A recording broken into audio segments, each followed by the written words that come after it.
Amen, amen, amen. Oh Seigneur, que je voudrais que mon cœur se taise pour entendre ta voix. Tellement de bruit, tellement de désordre autour qui nous empêche de connecter, d'avoir un cœur à cœur avec toi. Alors nous voulons nous taire pour te voir, pour t'entendre. Si je me tais, si je me...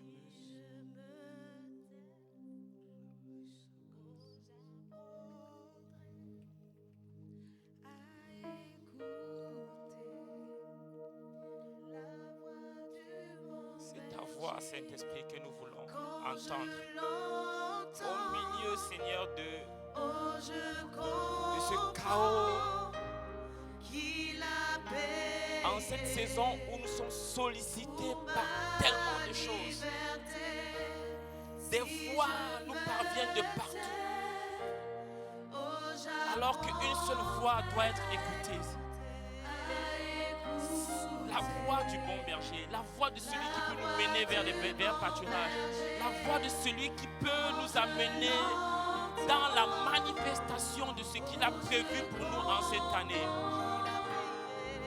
Personne d'autre n'a payé, personne n'en était digne, sinon toi, l'agneau de Dieu, Jésus, toi qui as pris le livre entre les mains du Père, tu as pu ôter les sous. Tu as pu venir, le seul juste, qui est venu racheter tous les injustes. Oh. Quand je l'entends, oh, je comprends cet esprit. Je désire communier, je désire entendre, je désire communier avec toi tous les jours. Mon père et ma soeur, nous avons besoin de toi. Nous avons tellement besoin de toi et nous n'en sommes même pas suffisamment conscients. C'est pourquoi ce matin nous voulons entendre ta voix. Nous voulons que nos cœurs soient circoncis afin que Père, tout au long de cette année, nous vivions une romance avec toi, que nous venons toujours à toi comme David a dit, qu'il ira toujours vers la maison, dans la maison du Seigneur. C'est ce que mon frère et ma soeur désirent. Et même ceux qui ne le désirent pas, c'est un besoin peut-être qu'ils ignorent. Alors nous venons afin que tu accomplisses cela. Quand je comprends, il a payé pour ma liberté. Oh Seigneur, toi Jésus, je veux te voir. Je veux être transfiguré. Tu dis tous ceux qui te voient, qui te contemplent, comme dans un miroir, sont transformés. Je suis marre de ma vie. Je suis fatigué du moi. Je suis fatigué de mon ancien moi. Je suis fatigué, Seigneur, des forteresses qui m'assiègent, qui m'empêchent d'être comme toi. Je veux te voir. Parle à mon cœur tout au long de cette année. Attire-moi à toi chaque temps. Attire-moi à toi de manière régulière. Et ne me laisse pas vivre une vie qui n'est pas de toi. Oh, je t'en supplie. Qu'elle résonne, qu'elle demeure et qu'elle m'amène à accomplir ta volonté. En cette année, Seigneur, il y a trop de promesses pour moi. Je ne peux pas me permettre d'échouer. Je ne peux pas me permettre de passer à côté de ce que tu as prévu pour moi. Alors, Saint-Esprit, je t'ouvre mon cœur. Nous t'ouvrons nos cœurs. Nous nous livrons à toi ce matin. Amène-nous, Seigneur. Discipline-nous, Seigneur. Installe ton ordre divin afin que plus jamais nous soyons trouvés parmi ceux-là qui se perdent, mais plutôt parmi ceux qui vivent une romance quotidienne avec toi. Une romance programmée, une romance que personne ne peut déprogrammer, parce que nous avons compris ce qui fait notre force et nous avons pris la résolution de marcher selon que toi tu as prévu. Nous avons pris la résolution de rester dans ce qui fait notre force.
ta voix et commencer à lui demander de disposer ton cœur.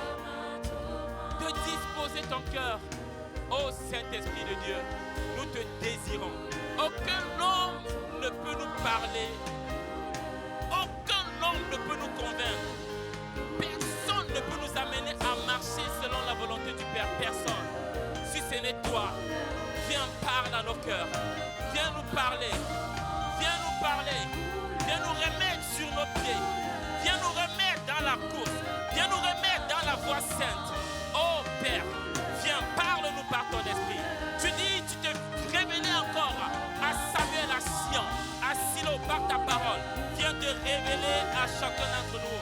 En commençant par moi, Seigneur, le plus faible. Celui qui a plus besoin de toi. Je t'en supplie, viens et parle-nous. Viens et glorifie-toi. Viens et élève ton armée. Afin que cette année, Seigneur, oh, tu sois vu. Tu sois vu dans nos familles. Vu dans nos lieux de travail. Vu dans la cité. Vu dans notre ethnos. Partout qu'on te voie. Parce que nos cœurs sont totalement à toi. Seront totalement à toi. Et que tes fleuves d'eau vive vont couler. Vont inonder l'environnement.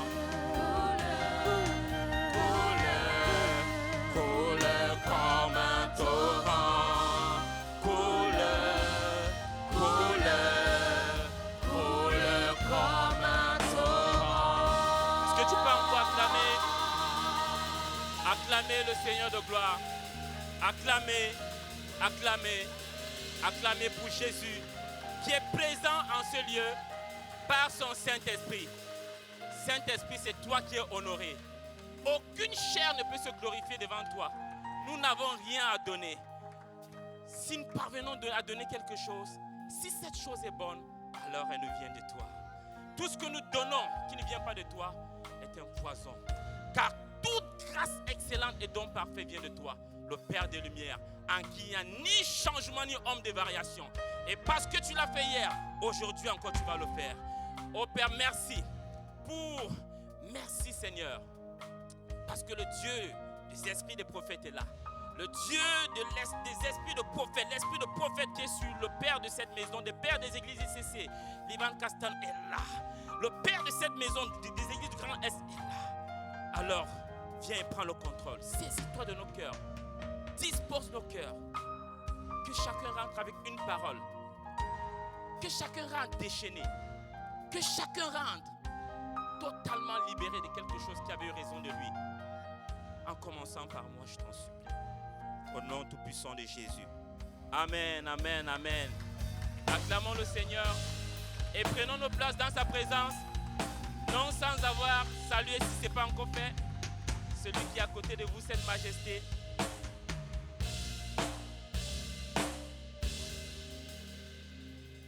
Amen. Merci. Gloire à Jésus. Amen. Bénissons le Seigneur pour cette opportunité qu'il nous donne encore d'être dans sa présence ce matin. Et ça, c'est une lourde tâche de pouvoir parler au peuple de Dieu, un peuple si puissant, un peuple si fort, un peuple si rempli de la connaissance de Dieu. Et je crois que ce matin, le Seigneur a une parole pour nous tous et je crois que je suis le premier concerné par cette parole-là. Avant même d'arriver, cette parole m'avait déjà attrapé. Amen. Bénis le Seigneur pour la vie de son serviteur.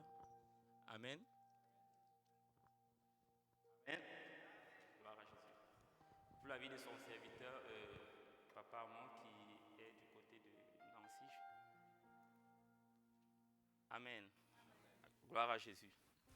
Et qui a permis que je sois le porte-parole du Seigneur ce matin pour nous. Nous bénissons le Seigneur pour ce qu'il fait au milieu de nous dans cette saison. Et chaque fois que le Seigneur veut accomplir une œuvre, il annonce. Il a dit qu'il n'a rien fait en cachette. Chaque fois qu'il veut faire une chose, il annonce. Afin que quand la chose s'accomplisse, les faux prophètes, les devins ne disent pas que cela vient d'eux. Amen. Et c'est pourquoi il a annoncé l'agenda de l'année. Amen. il a annoncé l'agenda de l'année. Il a dit que c'est une année de consolidation, d'expansion, de déploiement. Et vers la fin d'année, il a encore dit d'expansion et de déploiement. Il a dit c'est une année de domination. Amen. Une année de domination. Et il est important qu'on sache que rien ne se produit au hasard. Les anglo-saxons disent nothing happen, just happen. Nothing just happen. Il y a quelque chose à faire. Amen. Pour que ce que Dieu a prévu pour nous puisse s'accomplir. Il y a des protocoles. Amen. C'est pourquoi aussi le Seigneur a dit, si vous savez ces choses, vous êtes heureux pourvu que vous les pratiquiez. Amen. Donc il est important qu'on sache que pour que ces prophéties s'accomplissent, il y a un minimum de choses à faire. Et même, chaque fois qu'une prophétie est libérée, elle place sur nous une responsabilité pour qu'elle puisse s'accomplir. Amen. Une responsabilité. C'est pourquoi Paul a parlé à Timothée dans 1 Timothée, chapitre 1, verset 18. Il lui dit, mon fils Timothée, le commandement que je t'adresse selon la prophétie qui a été faite sur toi, c'est que d'après elle, tu combattes le bon combat. Mais quel combat encore je dois combattre? On a prophétisé que ça s'accomplisse. Non, il y a un bon combat à combattre pour que ce qui a été dit s'accomplisse. Amen. Donc, une des choses que le Seigneur voudrait qu'on fasse ce matin, c'est de rétablir un certain ordre dans nos vies. Amen. Rétablir un certain ordre dans nos vies. En fait, tout ce que Dieu a créé fonctionne en suivant un ordre établi. Tout ce que Dieu a créé fonctionne en suivant un ordre établi. Et c'est alarmant de constater qu'il n'y a que les êtres humains qui constituent le plus grand problème de Dieu à cause du désordre. Vous voyez, toute chose a été bien programmée. C'est-à-dire la lune tourne, le soleil tourne autour de la... Tout est bien programmé. C'est-à-dire que s'il y a un désordre dans le fonctionnement de la nature, nous-mêmes, on va commencer à subir. On va dire, il y a quelque chose qui ne va pas. Et tout est fait de sorte que, de manière cyclique, selon une certaine fréquence, les choses se produisent. Et c'est parce que les choses se produisent de cette manière que la terre fonctionne telle que Dieu veut et que nous sommes bénis. Et que tous les hommes même sont bénis. Parce qu'il a dit qu'il est son soleil sur les justes, les justes, il fait pleuvoir, ainsi de suite. C'est-à-dire que tous les hommes sont bénis parce que Dieu a établi des lois qui fonctionnent parfaitement. Amen. Et une des choses que nous devons faire cette année aussi, c'est de restaurer, c'est de remettre l'ordre divin dans nos vies. Amen, de remettre l'ordre. C'est pourquoi le thème de ce message aujourd'hui, c'est « Remets de l'ordre dans ta vie pour réussir en 2024 ». Et je suis le tout premier concerné, je vous assure. Et je crois que chacun d'entre nous a un domaine de sa vie où il doit remettre de l'ordre. Où il doit remettre de l'ordre. L'ordre doit être entretenu pour obtenir le résultat escompté. On peut être ordonné pour un certain temps, mais si on cesse de l'être, même ce qu'on pensait avoir déjà acquis, parce qu'on était ordonné, on risque de le perdre. La Bible dit dans Proverbes chapitre 18, verset 9, que celui qui se relâche est le frère du destructeur. Celui qui se relâche détruit. Celui qui se relâche dans son ouvrage détruit. Amen. Donc ici, la plupart des choses, des domaines de nos vies dans lesquels nous sommes désordonnés, ce sont les domaines dans lesquels aussi, parfois, il nous arrive d'être ordonnés. Mais le souci, c'est que nous ne sommes pas consistants dans ce qu'il faut faire. Et c'est pourquoi on ne parvient pas à recevoir à obtenir les bénéfices qui se cachent derrière, ou la récompense prévue par Dieu en faisant telle ou telle chose. Galates chapitre 6, versets 7 à 9 nous dit quoi? Ne vous y trompez pas, on ne se moque pas de Dieu. Ce qu'un homme aura sémé, il le moissonnera aussi. Amen. Le verset 8 dit, celui qui sème pour sa chair moissonne de la chair la corruption. Mais celui qui sème pour l'esprit moissonnera de l'esprit la vie éternelle. Ça, c'est ce qui nous concerne, nous. Amen. Mais le verset 9 dit quelque chose d'important.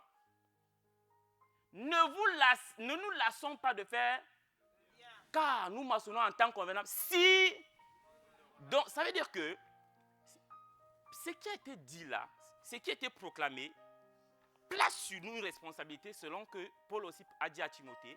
Mais si pendant l'année, on cesse de faire ce que nous devons faire, on cesse de prier, on cesse de communier avec le Saint-Esprit, on cesse d'évangéliser, on cesse de méditer la parole, on cesse de bien organiser son foyer, on cesse de prendre soin de nos enfants, on cesse de faire ci ou ça, on cesse d'étudier pour les étudiants, on cesse de bien préparer son travail, préparer peut-être, je ne sais pas quoi, de planifier son travail. Peu importe ce qui est bien pour notre vie quotidienne, lorsqu'on cesse de faire cela, on stoppe la récolte des bienfaits cachés derrière.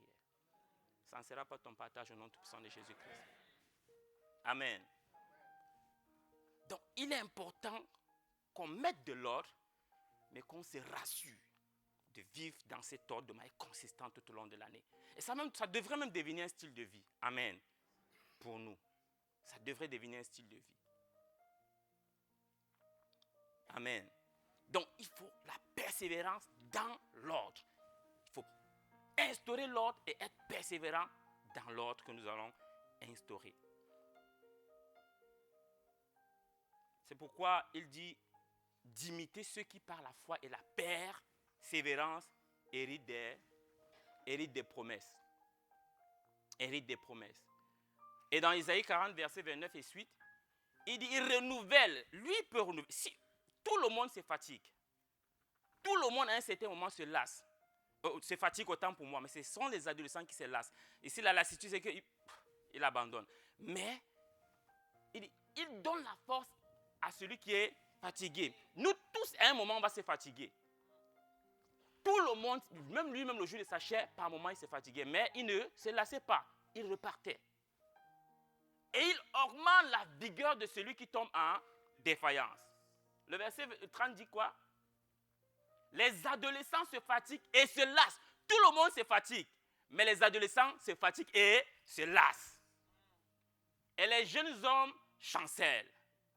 Le verset 31 dit, mais ceux qui se confient en l'Éternel renouvellent,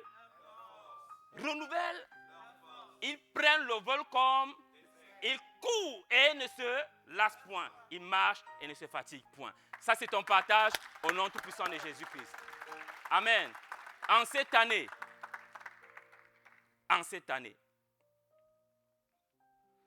c'est pourquoi il est important de constater une chose. Le désordre, c'est l'apanage des enfants. Ça peut aussi être l'apanage des enfants, même avec les barbes blanches. Avec les cheveux noirs. Avec, du moins, les cheveux blancs. Bon, amen. C'est l'apanage des enfants, même qui mesurent 2 mètres. Il ne s'agit pas d'enfants biologiques.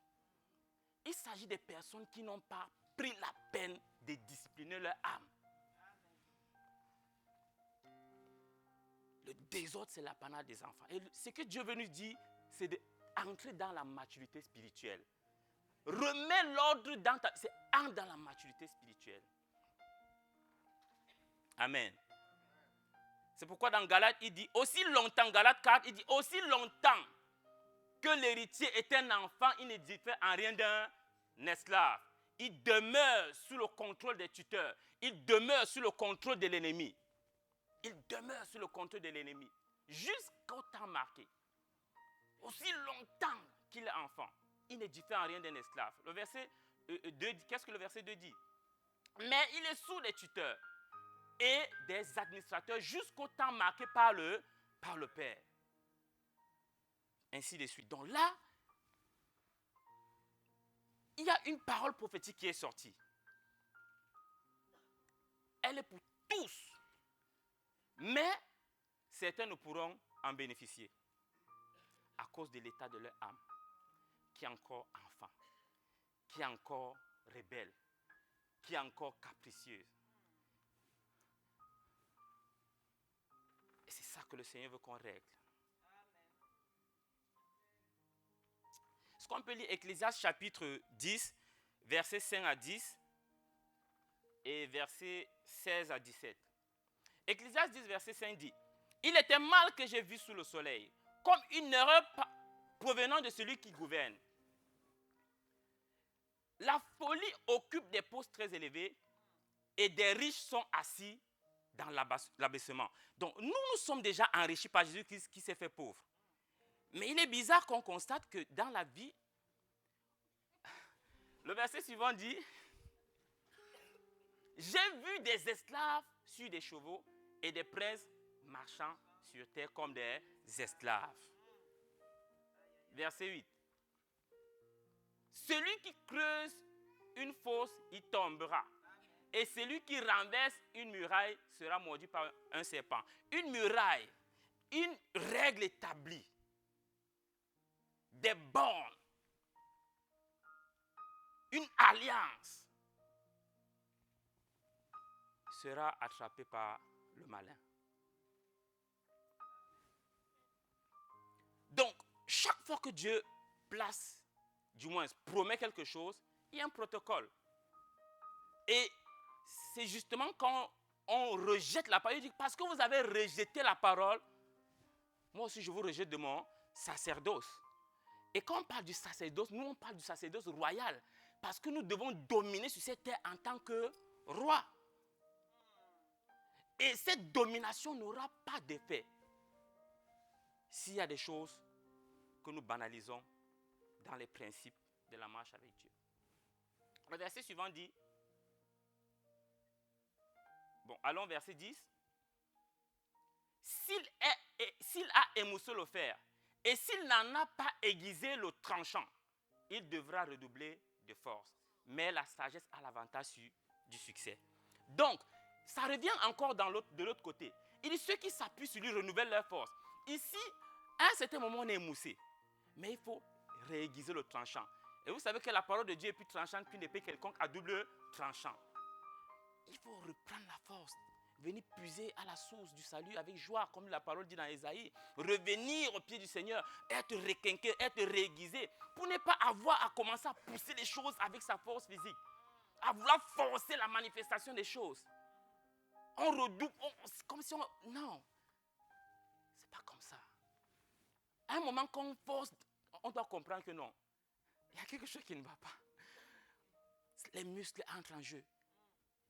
Qu'est-ce qu'il a dit dans Zacharie? Ce n'est pas par là. Amen. Et le verset 17, le verset 16 et suite. Malheur à toi, pays dont le roi est un enfant, et dont les princes mangent dès le matin. Petit déjeuner. Les anglo-saxons disent breakfast. Et fat, c'est le jeûne. Jésus-Christ allait très tôt faire beaucoup de choses avant de commencer. C'est-à-dire qu'avant de commencer ta journée, il y a déjà tellement de choses que tu dois déjà avoir accompli avant de breakfast.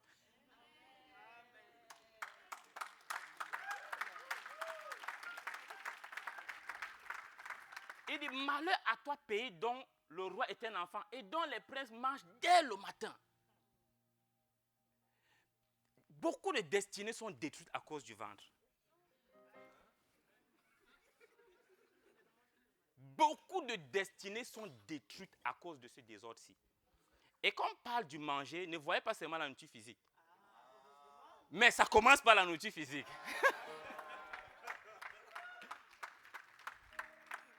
Et on va voir que la nourriture, bibliquement parlant, ça touche presque tous les domaines. Mais ce domaine-ci est capital. Le verset suivant dit quoi? Verset 17. Heureux toi, pays dont le roi est de race illustre. Amen. Amen. Les rois du roi des rois. Amen. Amen. Heureux. Et dont les princes mangent au temps l'ordre. Il y a un temps. L'ordre. Pour soutenir leur force. Et non pour se livrer à la... Il y a un serviteur de Dieu qui aime souvent parler de l'ivresse du lait. C'est-à-dire tellement il y en a, que tu veux mettre ça, tu t'enivres de lait.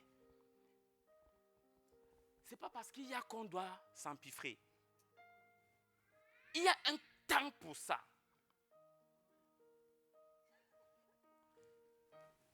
Tu viens de commencer une entreprise. Tu veux déjà manger tout le capital comme celui qui a fait des années, a déjà tellement emmagasiné. En fait, ça touche tous les domaines. Et il y a un ordre qu'il faut qu'on établisse. Et l'ordre aussi parle de discipline, des priorités établies dans sa vie, de l'organisation des choses, mais aussi de la ponctualité.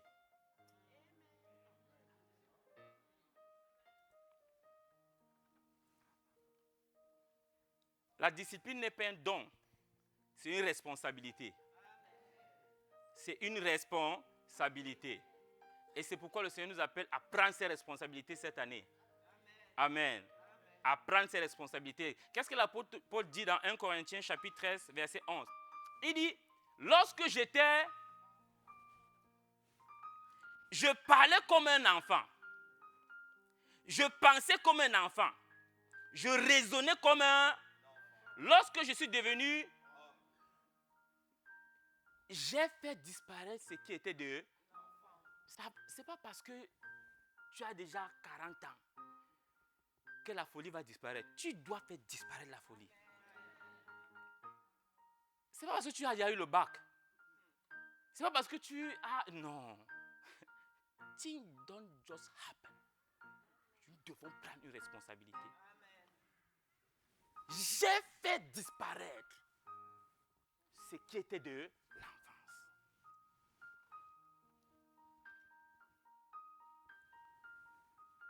Amen.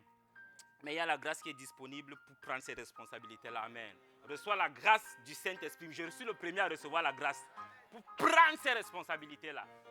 Amen. Nous prenons des responsabilités dans beaucoup de domaines. Lorsque dans une semaine, on a un examen pour les étudiants, Nescafé, je ne dois pas dormir, je dois bûcher. Mais si tu fais ça pour aller rencontrer le roi des rois, tu vas voir que ta vie sera une vie extraordinaire. Parfois, on prenait des bassines d'eau froide, on trempait nos pieds dedans pour que les paupières restent ouvertes pour lire. Si tu fais ça pour méditer la parole, je t'assure, tu es loin. Il faut une responsabilité. Il faut prendre une responsabilité. La discipline, c'est posséder le sens de la mission dans la poursuite de ta vie. Posséder un sens de mission. Parfois, les gens vivent comme si... Mon grand frère, une fois, quand on était à l'université, on était tous, mes deux grands frères et moi. Et à l'un de mes grands frères, chaque fois qu'on avait des provisions, il utilisait ça tellement que l'aîné venait lui dire, mais comment tu utilises ça comme si c'est demain qu'on rentre à Garoua? Comme vous dites que tu veux finir ça là, c'est comment? Tu as mission, tu dois... Discipline-toi, organise les choses. C'est pourquoi l'apôtre Paul dit dans 1 Corinthiens 9, verset 25, il dit, tous ceux qui combattent s'imposent toute espèce d'abstinence. Et ils le font pour obtenir une couronne corruptible. Mais nous, faisons-le pour obtenir une couronne incorruptible. Moi donc, je cours. Non pas comme à l'aventure. Je frappe. Non pas comme battant l'air. Mais je traite durement mon corps. Et je le tiens assujetti. De peur de moi-même être rejeté après avoir prêché aux autres. Assez de vie de désordre. Prenons nos vies au sérieux. Prenons nos vies au sérieux. Dieu compte sur toi. Dieu compte sur moi. Beaucoup de personnes me voient, ils me voient comme un homme spirituel. Ils me voient comme un homme très... C'est pas faux. Mais je pleure chaque jour dans mon cœur. Parce que je me vois loin de ce que Dieu veut faire avec moi. Trop loin. Je pleure chaque jour. Je n'ai pas atteint. Seigneur, aide-moi. Vous n'avez pas aidé.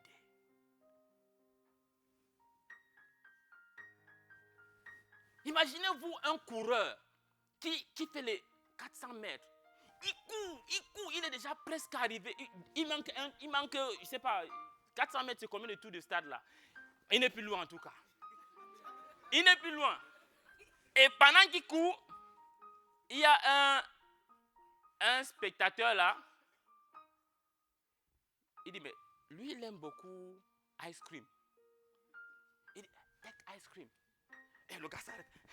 Ice cream, on le double, on pas gagné. C'est pas parce que tu aimes quelque chose que tu dois consommer ça tout le temps.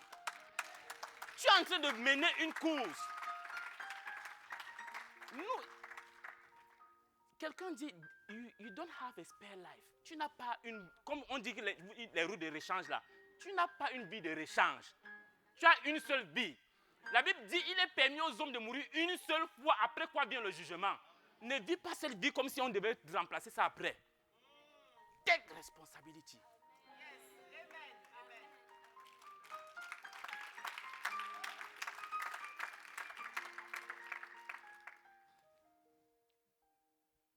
La discipline, c'est veiller à ne s'adonner qu'à ce qui nous édifie, à ce qui ajoute une valeur dans nos vies. Uniquement. Tout m'est permis. Mais, alléluia.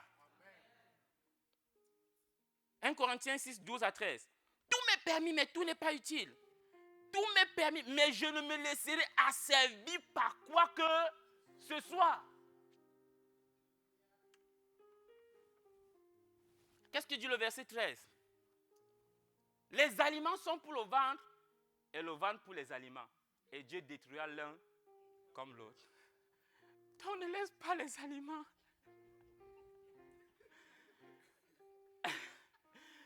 Mais le corps n'est pas pour l'impudicité. Il est pour le Seigneur. Et le Seigneur pour le corps. Et une bonne nouvelle, c'est que quand on parle de nourriture, dans Proverbe 30, verset 20 dit, la femme prostituée, elle part faire ces choses, après elle essuie sa bouche, comme si elle n'avait rien fait. Ça veut dire que même l'affaire là-haut, c'est aussi nourriture. Les gens sont pressés de manger. Quand tu te maries là-haut, tu vas manger ça fatigué. Attends, entre là-bas, tu manges. Ou bien,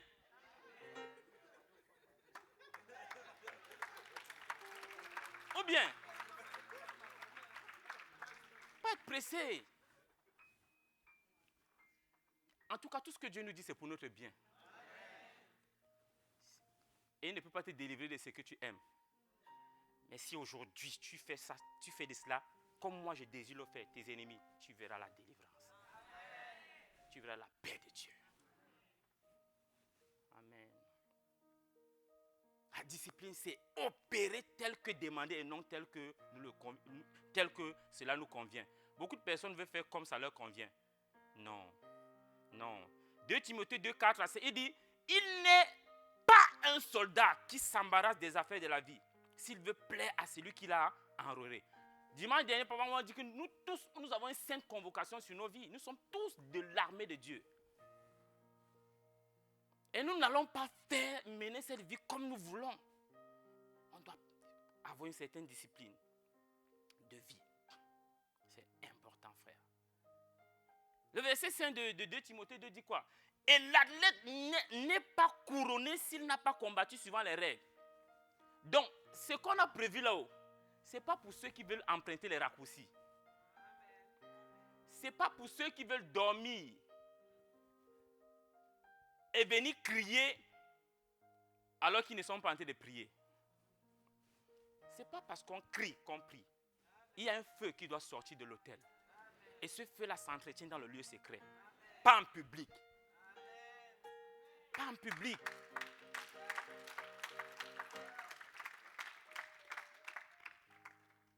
Donc il est important. Et l'indiscipline, le désordre a beaucoup de conséquences. A tellement de conséquences. Les foyers sont dysfonctionnels à cause du désordre. À cause du désordre, il est temps que les maris et femmes s'arrêtent comme ça. Et on a tout un bill, on a tout un planning pour notre travail. On a un planning pour le foyer. Hey! Où est-ce qu'on va? On a l'agenda des vacances, des ci, de ça. On n'a pas l'agenda de comment on va faire pour réussir son examen. Tu ne planifies pas comment tu vas, les livres que tu peux lire, les formations que tu peux faire pour réussir.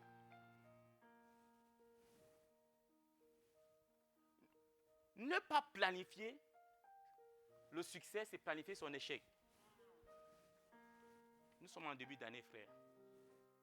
Planifions notre succès dans tous les domaines de nos vies. Commençons à planifier notre succès. Commençons à planifier notre succès. Amen. Commençons à planifier notre succès. Et l'ordre divin est ce que nous devons instaurer dans nos vies. Pas l'ordre du monde. Et l'ordre divin a une hiérarchisation. L'ordre divin commence par Dieu lui-même et le royaume de Dieu. Ensuite, ton plus proche. Qu'est-ce qu'il dit? Dans Matthieu 6,33, il dit, cherche premièrement le royaume de Dieu et sa justice et ces choses te suivront. Mais dans Matthieu 22, à partir du verset 37, qu'est-ce qu'il dit? Matthieu 22, à partir du verset, Jésus lui répondit, tu aimeras le Seigneur ton Dieu de tout ton âme et de toute ta pensée. Oui, verset suivant.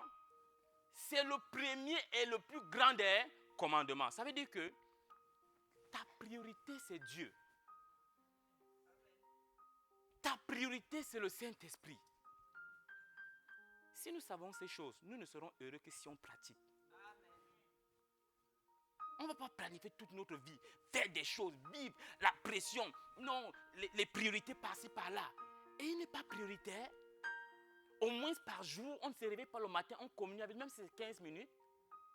Et on pense réussir sur cette terre. Ça ne peut pas marcher comme ça. Si je me parle à moi, ce n'est pas à toi que je parle. Ça ne peut pas marcher comme ça, Jean-Étienne. Change. Prends la résolution. Quelque chose doit changer. Quelque chose doit changer. Le verset suivant dit quoi? C'est le premier et le plus grand commandement, verset 29. Et voici le second qui lui est semblable. Tu aimeras ton prochain comme toi-même. Le verset 30 dit quoi? 40 autant pour moi. De ces deux commandements dépend toute la loi et donc la boucle est bouclée. Donc Dieu d'abord, ensuite ton prochain comme toi-même. Donc toi-même. Et si tu réussis à toi-même, tu réussiras ton prochain. Parce qu'il y a des gens qui ne s'aiment pas. Comment tu peux t'aimer? Et c'est smoking. Papa Karami a dit que si Dieu avait prévu qu'on fume, il devait placer une cheminée quelque part sur la tête. Tu sais que cette chose te détruit et tu consommes. Tu vas faire la même chose aux autres puisque tu ne t'aimes pas. Toi-même. Et pour mieux t'aimer, va vers Dieu. Il va t'enseigner à t'aimer toi-même. C'est pourquoi il est le premier. Et s'il est le premier, tu commenceras à t'aimer et tu aimeras ton prochain. Et quand on parle du prochain, on dit de proche en proche.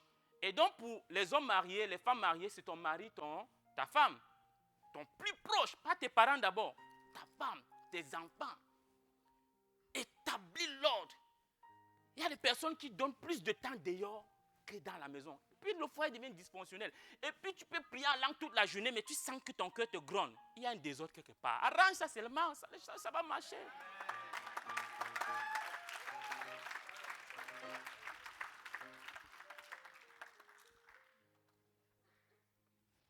De proche en proche. Dieu, quand Dieu nous bénit, il voudrait qu'on ait une paix totale. Dieu ne veut pas te bénir que tu sois brillant à l'école, mais médiocre dans un autre domaine, à la maison. Même toi-même, tu n'auras pas la paix. Tu arrives au travail, tu es content. Dès que l'heure de rentrer arrive,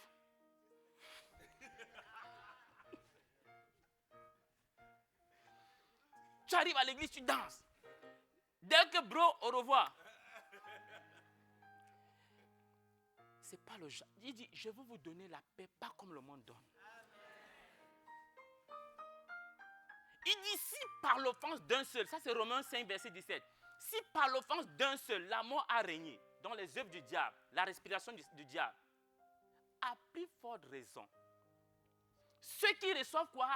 L'abondance de la grâce, la surabondance de la grâce et le don de la justice régneront-ils dans ce présent siècle, par Jésus-Christ, pas de mélange. Dieu d'abord, seul, pas de mélange. La grâce surabondante, tous les domaines de nos vies. Si elle n'est pas surabondante, on va être frustré. Chacun essaie de frustrer dans un domaine de sa vie.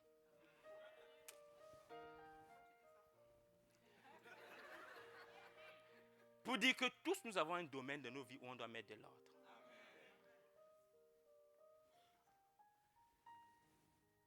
Je dis ça parce que je suis le premier concerné.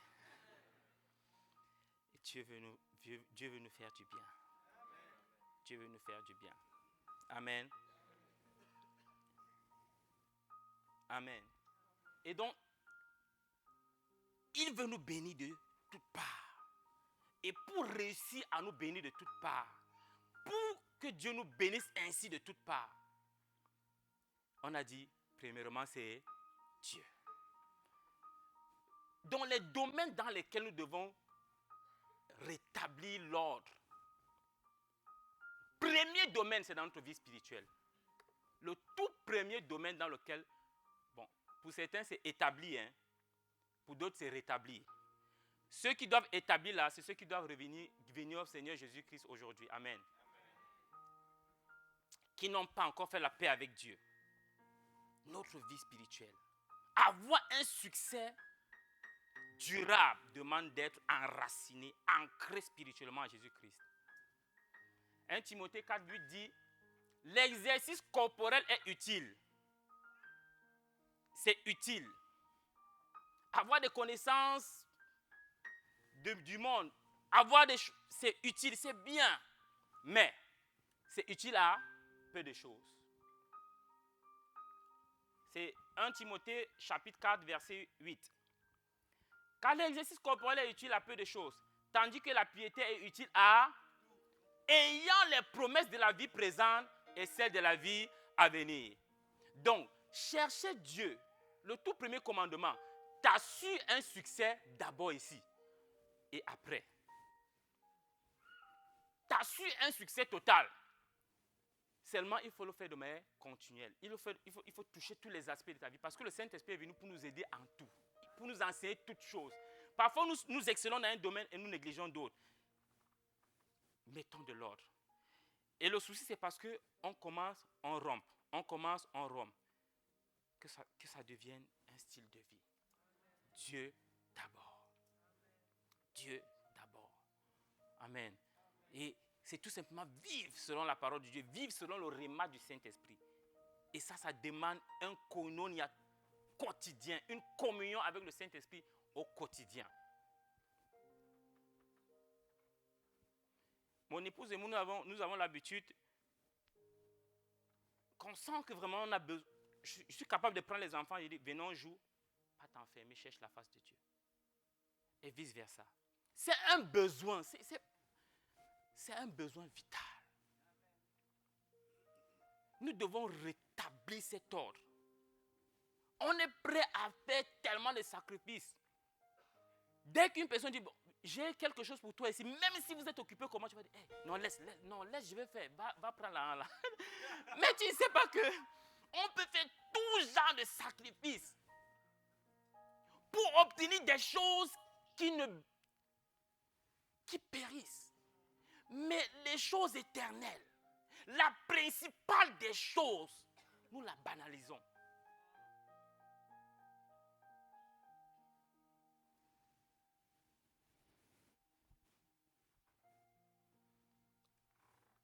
Même si on arrête là, quelqu'un sera délivré. Si nous mettons l'ordre dans ça, et moi c'est le plus grand point pour ma vie, si nous pouvons mettre l'inconsistance, c'est ça notre problème. Établissons dès cette année. Le secret des hommes se cache dans leur histoire. On admire beaucoup des hommes sans chercher à savoir ce qu'ils font. Et on cherche à faire la magie pour être comme eux. Le royaume de Dieu ne fonctionne pas comme ça. Nous sommes dans un royaume de principe. Ce n'est pas un royaume de cocotte minute. Un royaume de principe. Et j'entends souvent le peuple dire que même avant de parler à sa femme, il parle d'abord à Dieu, il se rassure de parler d'abord à Dieu avant de dire bonjour même à sa femme.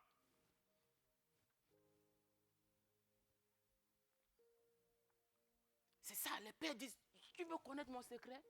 Cherche à connaître le battement de mon cœur pour Dieu. Tu connaîtras mon secret. Ne me vois pas faire des choses. Tu penses que j'ai un gris-gris derrière la poche? Non. Non. Mon secret, c'est Dieu.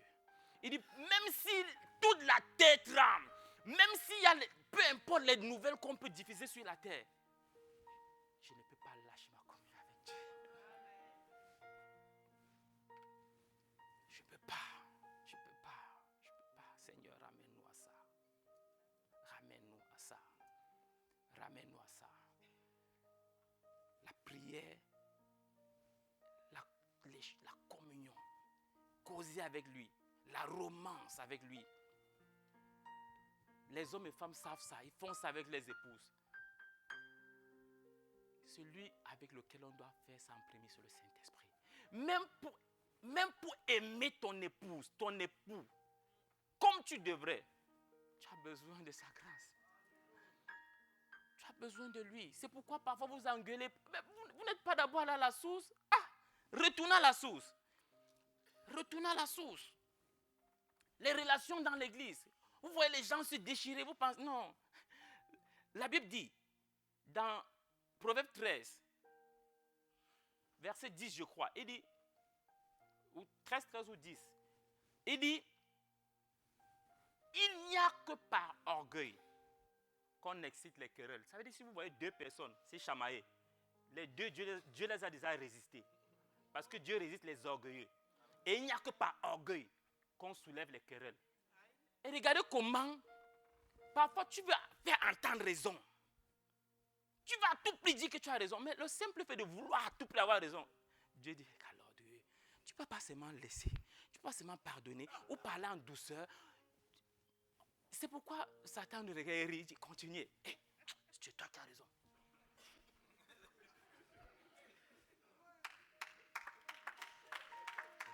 Et ce n'est qu'une preuve de ce qu'on n'était pas à la source. Quand tu vas à la source, et le chant qu'on a dit, quand tu te tais et tu l'entends, les fleuves tout vifs. La plupart d'entre nous, quand la fois où on était trempé, pétri dans l'amour, où on manifestait l'amour sans forcer, c'était la fois où on avait une plus grande romance avec lui.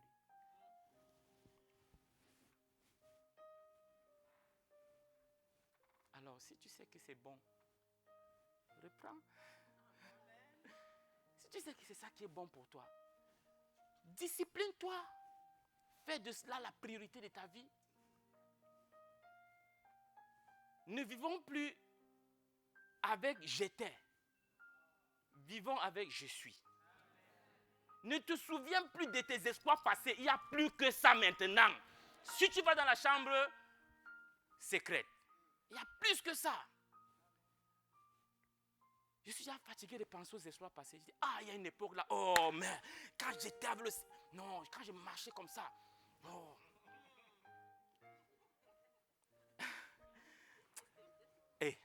Oublie ça. Il y a plus grand maintenant. Va dans la chambre secrète. Établis ta vie tous les jours. Papa Kanambe dit qu'il ne sort. Tu ne peux pas le voir avant une certaine heure. Il va te donner quoi? Est-ce qu'il a fini d'épuiser dans le lieu secret? Nous sommes pressés de courir, évangéliser, servir, parler, et puis on blesse les gens, on coupe les gens, on commet des erreurs. Commençons à la source. Commençons à la source.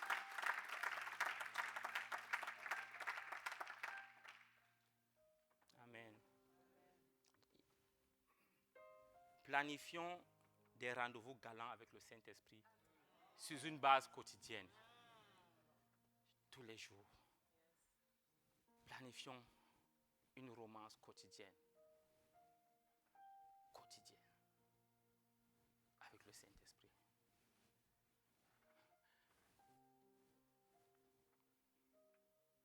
Je me souviens, il me dit, même quand tu es en route et tu marches, cause avec moi. Et je me souviens, cette époque, c'est une époque, je me demande comment une personne pouvait m'offenser. Je vais revivre ça. J'ai envie de revivre ça.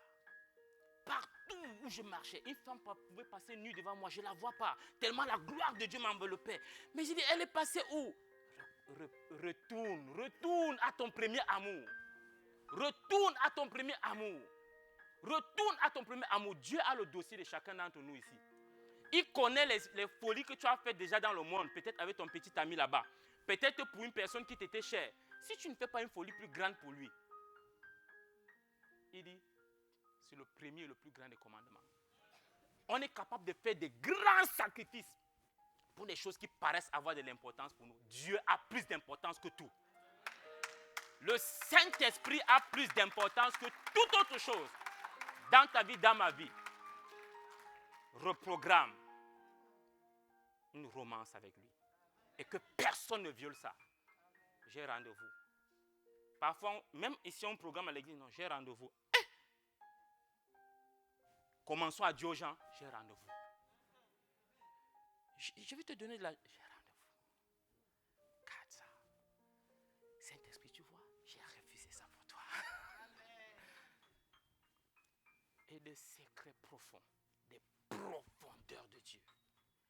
Des choses qu'on ne t'a jamais enseignées. Il dit, on nous enseigne beaucoup à l'église. Il dit, mais en réalité, vous n'avez même pas besoin qu'un homme vous enseigne. Vous ne savez pas ça. Si vous me cherchiez, quand le pasteur, le serviteur de Dieu sera en train d'enseigner, vous allez sourire. Hey, le Saint-Esprit m'avait dit ça. Et lui, quand il enseigne, tu marches dans la voie sainte. C'est pourquoi David dit dans le psaume 119, je crois verset 102, il dit, je ne me détourne pas de tes voies parce que c'est toi qui m'enseignes. C'est toi qui parles à mon cœur. La parole esprit et vie. Ézéchiel dit dans Ézéchiel 2, verset 2, il m'adressait la parole, l'esprit entra en moi et me mit sur mes pieds. Par tous les domaines où tu es au sol, le Saint-Esprit va te relever. Le Saint-Esprit te remet sur tes pieds. Le Saint-Esprit te remet sur tes pieds. Hébreux 4, 12, il dit que la parole de Dieu est plus tranchante qu'une épée quelconque à double tranchant. Ça, c'est quand le Saint-Esprit te parle. Elle vient séparer jointure et moelle, âme et esprit. Parce que l'âme est têtue, l'âme est rebelle, l'âme est capricieuse. Mais elle prend l'esprit, elle repositionne l'esprit à la position du chef. L'esprit dit, calme-toi. On avance par là, on passe là, on obéit là, on fait ci. Mais il faut que le Saint-Esprit te parle dans le lieu secret. On peut prêcher fatigué, ça entre dans ton cerveau. Mais si tu pars communier avec lui, ça entre dans le cœur. Et c'est de l'abondance du cœur que la bouche parle.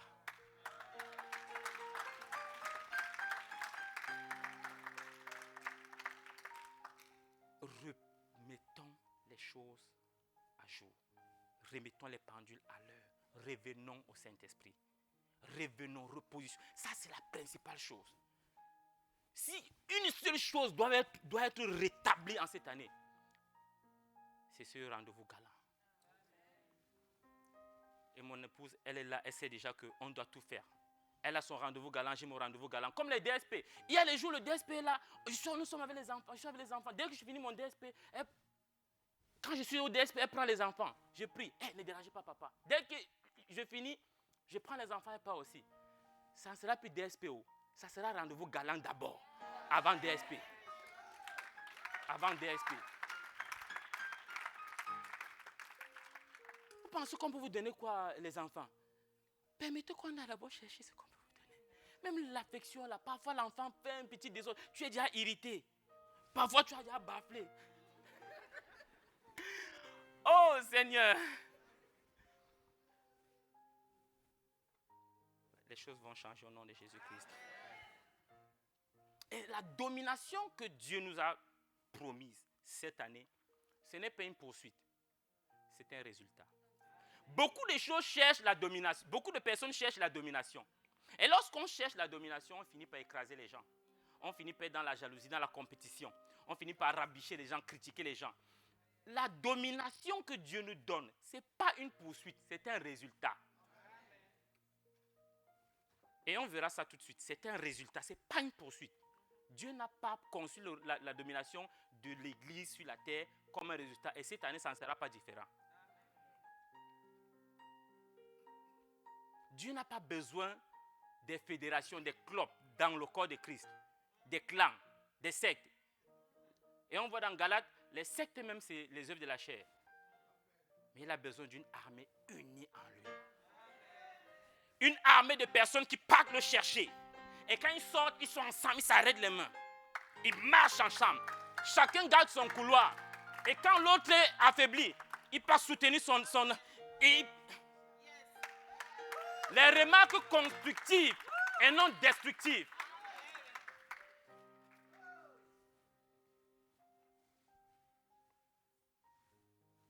La stratégie de Dieu pour la domination ne vise pas la domination. Et ceux qui étaient à la première veillée des stars ont pu suivre ce que le serviteur de Dieu a enseigné ici dans Ésaïe 54. Amen. Ésaïe 54, versets 1 à 2. On va juste brosser, on ne va pas. Prenez les notes pour ceux qui n'étaient pas là. C'était un merveilleux enseignement. Il dit, Ésaïe 54, verset 2. Il dit, élargis l'espace de ta tente, qu'on déploie les couvertures. Il dit, qu'on déploie les couvertures de ta demeure, ne retiens pas, allonge tes cordages, affermis tes pieux. On va juste lire. Oui, allons-y, verset 2, verset 3. Car tu te répandras à droite et à gauche. Ta postérité envahira des nations et peuplera des villes désertes. Et on a vu des nations ici, c'est ethnos. Et la stratégie que Anne Grace a présentée ici, c'est merveilleux. Mais ça part d'où? Ça part de quelque part. Ce n'est pas ça qu'on vise d'abord. On va à la source. Et regardez la stratégie que Dieu a donnée depuis la Genèse. Et quand Dieu donne une stratégie, sa stratégie ne change jamais. Genèse 1, verset 28. Lisons bien. Qu'est-ce qu'il dit? Genèse 1, 28. Dieu les bénit. Et Dieu dit, soyez remplissez-la et la suie, et dominez sur les poissons de la terre, sur les oiseaux du ciel, sur tout animal qui se met sur la terre. La domination est le résultat de la fécondité, de la multiplication, ensuite du remplissage. Quand maintenant tu remplis, tu assujettis. Les Chinois, le simple fait qu'ils soient nombreux,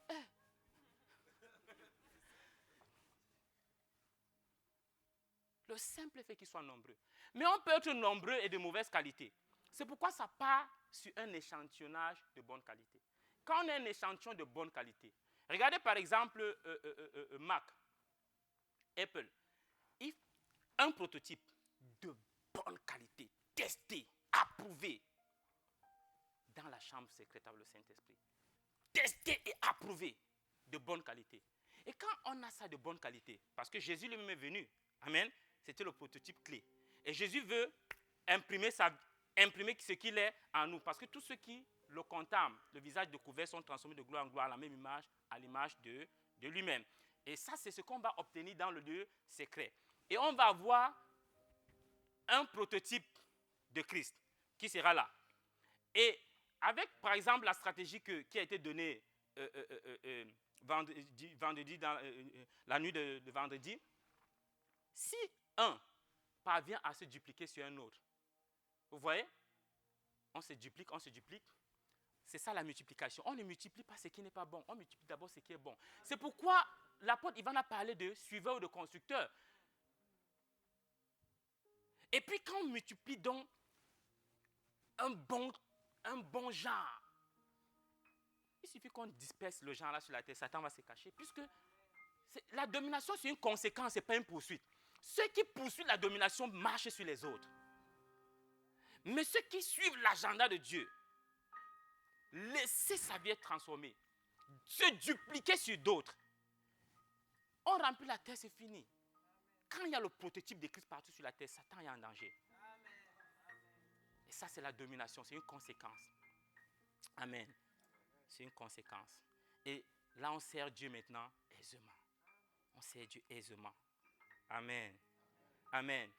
C'est pourquoi Jésus a dit à Pierre, m'aimes-tu 3 fois, paie mes brebis. Amen. Si tu m'aimes, tu vas me chercher. Amen. Tu vas me chercher. Et tu auras donc la grâce et la capacité de perdre mes brebis. Amen. Et lorsqu'on a vraiment cet amour-là, on comprend vraiment la psychologie des brebis comme on a appris dans iTrain.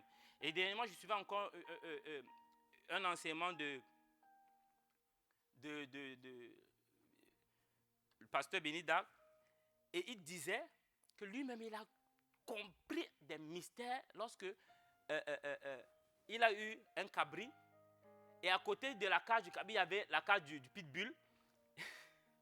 Le cabri peut entrer dans la cage du pitbull. Et parfois, les âmes qu'on nous donne de suivre se comportent comme ça, mais au lieu de les délivrer, on a tendance à, tu vois,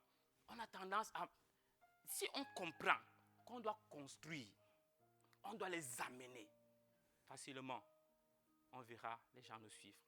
On verra les gens être transformés. Amen. Amen. Il est important de rétablir l'ordre divin. Et facilement, tu as du temps pour appeler tes âmes. Tu as du temps pour appeler les proches. Tu as du temps pour aller à l'évangélisation. Lorsque l'ordre divin commence à se mettre en place, les choses essentielles se mettent autour. Et le prochain, c'est la famille. C'est-à-dire que quand tu mets l'ordre dans ta relation avec Dieu, la deuxième chose, ce sont tes relations. Il faut mettre l'ordre dans tes relations. C'est important. Mettre l'ordre, si tu es marié dans ton foyer, ton mari est inconverti, ta femme est inconvertie, ce n'est pas un problème. Trouve du temps pour elle. Manifeste l'amour. Prends soin de ton mari, prends soin de ton épouse. Et même si les deux sont enfants de Dieu, parfois il y a des divergences. Réglons les divergences. Coordonnons-nous. Travaillons ensemble. Amen. Il est important de planifier notre vie de foyer. La Bible dit 2 va mieux que 1. Mais pourquoi il paraît, on a l'impression que lorsqu'on est plusieurs, c'est mieux, c'était encore mieux qu'on soit seul.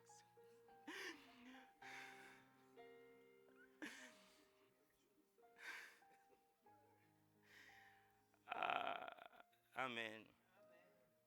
Que Dieu nous aide. Que Dieu nous aide. Que Dieu nous aide. Mettons de l'ordre. Ça, c'était le deuxième point. De l'ordre dans nos relations, dans nos foyers. Dans nos relations avec nos parents, avec nos enfants. Les relations horizontales avec des frères. Mettons un peu d'ordre. Mettons un peu d'ordre. Mettons un peu d'ordre. Mais tout va partir. Quand le premier pilier sera placé, le reste va venir. Le reste va suivre. Mettons de l'ordre. 3e point dans les œuvres de nos mains, dans nos entreprises. On ne peut pas être enfant de Dieu. Prier en langue et mal travailler.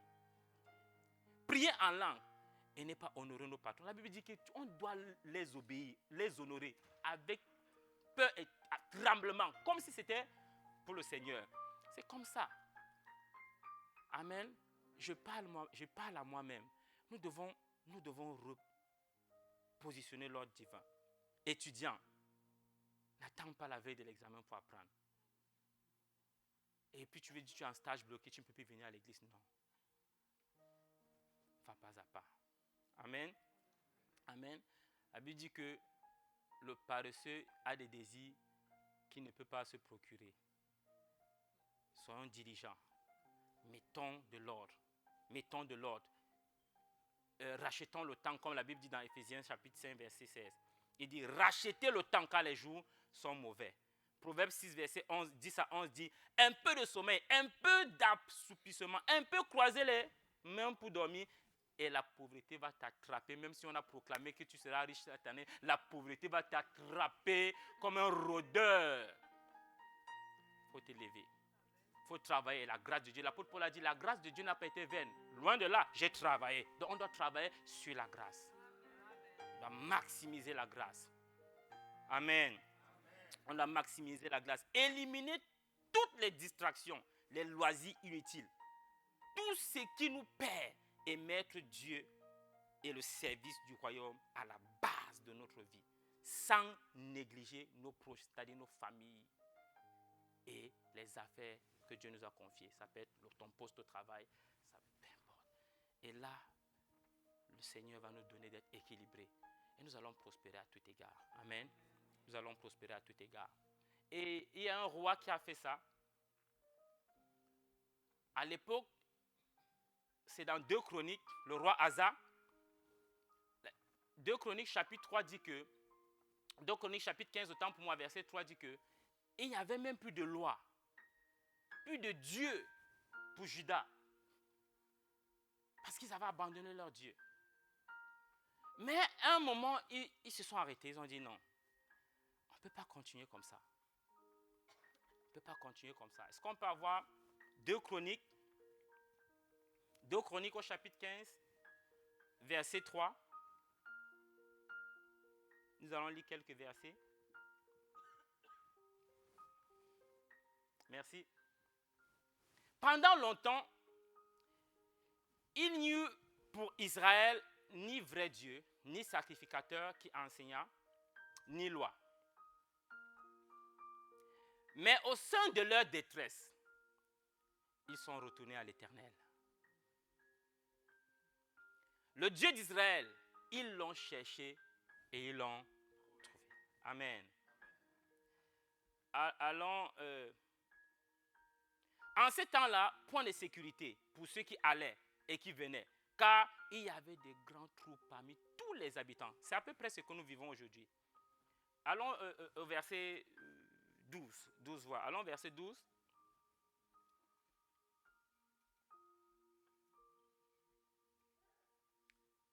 Merci. Ils prirent l'engagement de chercher l'Éternel, le Dieu de leur père, de tout leur cœur et de toute leur âme. Oui, verset 13. Et quiconque ne cherchait pas l'Éternel, le Dieu d'Israël, devait être mis à mort, petit ou grand, homme ou femme. Nous devons faire le ménage. Ici, ça ne signifie pas qu'on prend l'épée pour égorger les gens. Non, ce n'est pas ça. Ça signifie qu'on doit se dégager de tout ce qui nous perd. Il faut être violent. La Bible dit le royaume de Dieu appartient aux violents. Il s'agit de ça. Tout ce qui me perd doit être perdu cette année. Afin que... David dit dans le psaume 119, je ne sais plus trop le verset, c'est 150 quelques, il dit éloignez-vous de moi, vous qui commettez l'iniquité, afin que j'obéisse à mon Dieu. Éloignez-vous. Oui, verset 14. Il jurait fidélité à l'Éternel, avec des cris de joie et au son des trompettes et des corps. Verset 15. Lisons ensemble le verset 15. Tout Juda se réjouit de ce serment, car ils avaient juré de tout leur cœur. Ils avaient cherché l'Éternel de plein gré.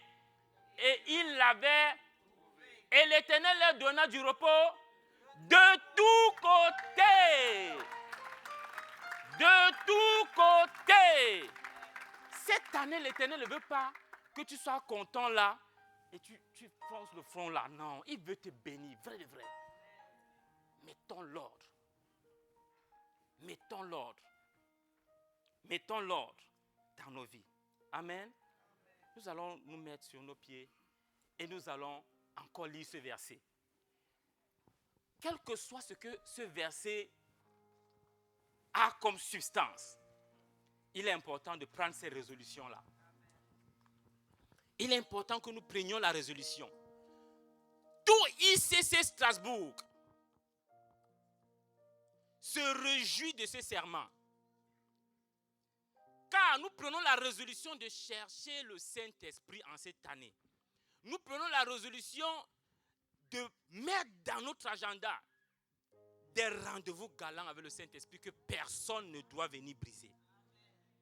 En cette année, de plein gré, personne ne nous force. Nous avons compris que ce qui faisait notre bien, nous avions mis de côté. Et la Bible dit qu'il y a des personnes que ce qui fait leur perte, ils mettent leur gloire dedans. Et il parlait en particulier de ceux qui mettent leur gloire dans leur ventre. 1 Corinthiens, est-ce qu'on peut afficher 2 Corinthiens 15, 15? Lisons encore et puis on élève la voix et on prie. 1 Corinthiens 15, 15. Amen. Et 2 Corinthiens, autant pour moi, 2 Corinthiens, c'est...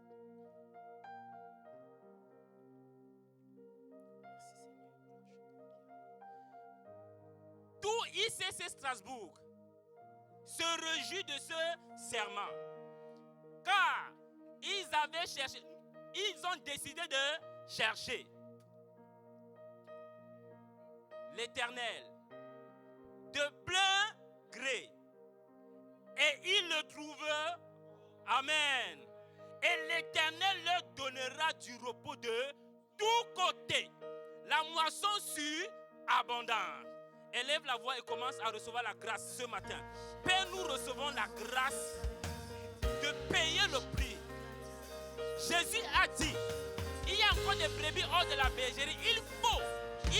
Nous voulons imposer sur nos propres vies, Seigneur, une rigueur. L'apôtre Paul a dit, je traite durement mon être, mon corps. Père, nous recevons cette grâce ce matin. Saint-Esprit, ce matin, nous venons recevoir la grâce. Chacun d'entre nous désire, chacun d'entre nous vient de plein gré. Mais nous savons qu'en cours de route, nous pouvons être fatigués. Mais c'est toi qui as dit les adolescents se fatiguent et se lassent. Mais ceux qui s'appuient sur toi, ceux qui se cherchent, renouvellent leurs forces. En cette année, nous voulons être de ceux qui renouvellent leurs forces à perpétuité. Nous voulons être de ceux-là qui ne se lassent point. Même s'ils sont fatigués, reviennent à la source. Et ils obtiennent ce qui a été promis. Nous sortons de la caste des enfants. Nous faisons mourir à partir d'aujourd'hui, Seigneur, tout ce qui nous perdait, tout ce qui est de l'enfant, Seigneur, dans notre relation avec toi, Seigneur, dans nos foyers, dans nos relations horizontales, dans notre travail, afin que, Père, toi qui par ta grâce surabondante, tu as dit la grâce surabondante et la justice, par Jésus-Christ seul, nous allons régner, nous allons dominer. Père, ce matin, nous recevons, Seigneur, de toi. Nous recevons de toi. Nous recevons de toi la grâce. Nous te recevons ce matin, Saint-Esprit. Oh, l'Esprit de grâce, la capacité de Dieu. Viens et prends le contrôle. L'Esprit des hommes pieux, l'Esprit de piété, viens et prends le contrôle. Afin que, Père, plus jamais nous ne rompons l'alliance, que nous ne brisons le mur, que plus jamais nous ne placions quelque chose d'autre devant toi. Parce que, Seigneur, tu es la source de notre succès, la source de notre victoire, la source de notre triomphe. Nous te bénissons. Nous te rendons toute la gloire. Reçois toute la gloire, Seigneur. Merci infiniment, Papa, pour ta parole. Au nom tout-puissant de Jésus. Amen, amen, amen, amen. Il y a quelqu'un ce matin qui n'est pas encore en Christ, qui n'a pas encore été réconcilié avec le Seigneur Jésus. Et cette année, le Seigneur veut te donner du repos de tous côtés. Et il a besoin que tu l'invoques dans ton cœur. Que tu l'invoques dans ton cœur. Il a dit, quiconque invoquera le nom du Seigneur sera sauvé. Alors nous allons élever la voix. Et dit que lorsque nous invoquons de tout notre cœur, nous sommes sauvés. Car c'est en confessant de la bouche qu'on parvient au salut. Et c'est en croyant de notre cœur que nous sommes justifiés. Alors élève la voix et commence à invoquer le Seigneur Jésus. Tu peux t'approprier les prières qui vont sortir de ma bouche et commencer à parler au Seigneur ce matin. Commence à parler à ton roi ce matin. Oh Père, merci pour cette parole. Seigneur Jésus, je reconnais ce matin que je m'étais éloigné de toi. Ou alors pour ceux qui n'ont jamais connu Jésus, que je ne te connaissais pas jusqu'à aujourd'hui. Je vivais ma vie dans le désordre. Et ce matin, parce que tu nous rappelles à l'ordre et que tu as dit que l'ordre commence par toi. L'ordre commence par donner tout son cœur à Dieu. Ce matin, je te reçois dans mon cœur comme Seigneur, comme Sauveur.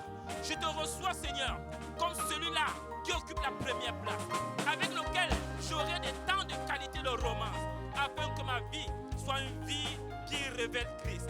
Merci, Seigneur. Ce matin, je crois que tu es mort pour moi. Je bénis ton Saint-Nom.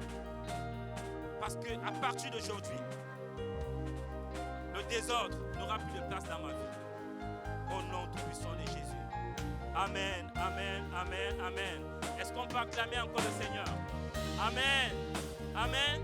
Est-ce qu'il y a quelqu'un ce matin qui n'a jamais reçu le Seigneur Jésus dans sa vie et qui ce matin a élevé la voix, a soupiré, a invoqué le Seigneur pour la toute première fois?